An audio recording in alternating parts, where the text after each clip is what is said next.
and our next guest's love of storytelling began as a kid with dyslexia, but today she's debuting her second chance romance novel. Author, content creator, and artist Haley-Grace McCormick is here to take us inside the pages of The Enemy of Time. Good morning to you. Hi, good morning. Thank you for having me here. So glad to have you here this morning. So let's talk about it, because you have hundreds of thousands of followers on TikTok and Instagram and YouTube. So why a romance novel now? Like, what made you want to lean into that? You know, I had started to learn how to write in college at the same time that social media was happening for me.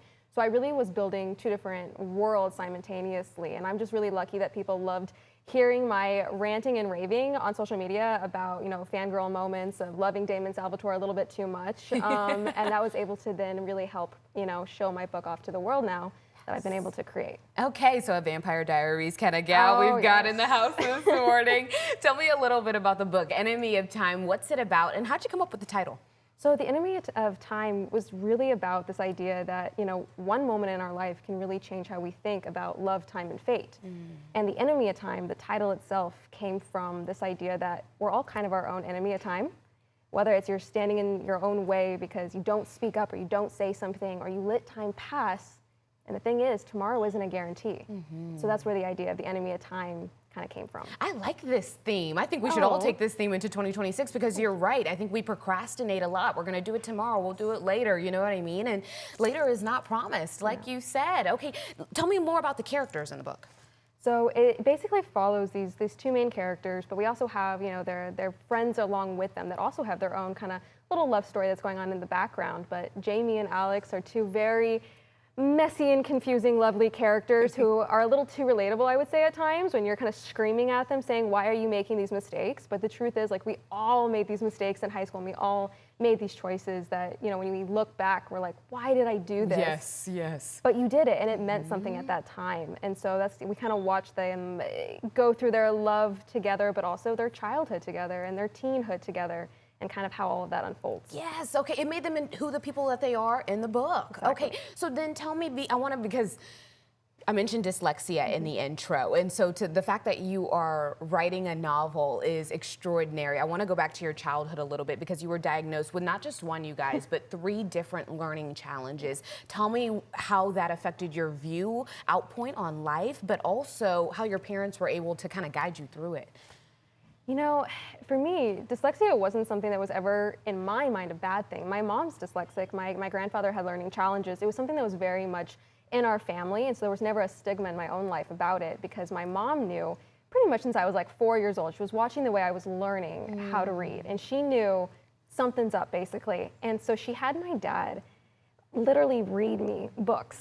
Like, he would read out loud to me, because he knew and she knew that I needed to find a love of storytelling and a love of literature that wasn't through fear. Because when we're dyslexic, reading is very fear-based. It's very hard for us. And so my mom said, you know, if your dad reads out loud to you and you read along with the story, so I'd have the book in front of me, he would be my narrator, my voice, basically.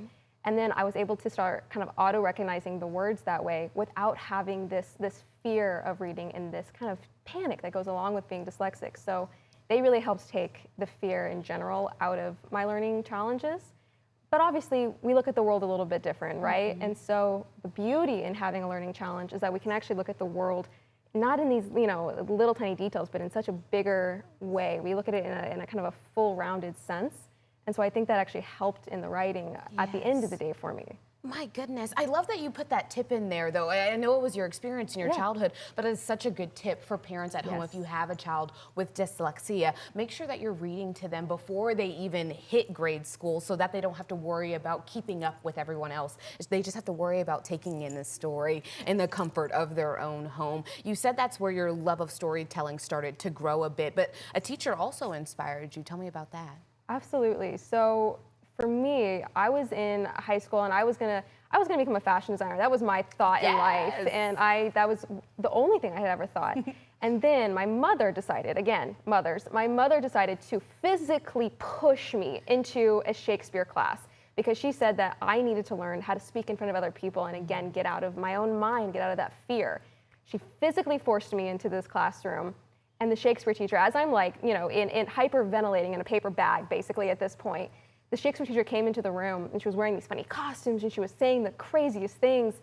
And she took the fear, again, out of literature and she made it fun. She made it entertaining and welcoming. For the first time in my life, it was a welcoming experience to be in a classroom setting. And then she put the story on the whiteboard and she knew that I was a visual learner.